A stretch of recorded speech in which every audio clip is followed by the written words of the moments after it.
Chicopee is partnering up with the Hamden County Sheriff's Department to launch a new initiative aimed at keeping residents with cognitive conditions who are at risk of getting lost safe.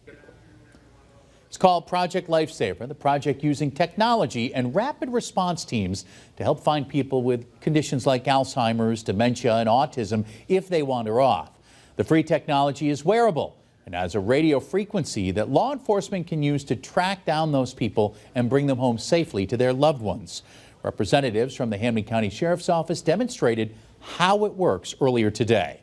It's basically a watch-type worn device. People can either put it on their wrist or their ankle, whichever feels more comfortable for them. It comes in 2 different size bands, depending on the size of their structure.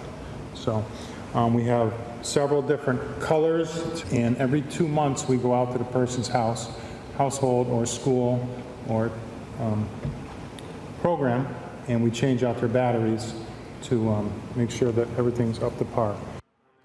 If you're looking to be part of Project Lifesaver, you should contact the Hamden County Sheriff's Triad Division at 413-858-0060.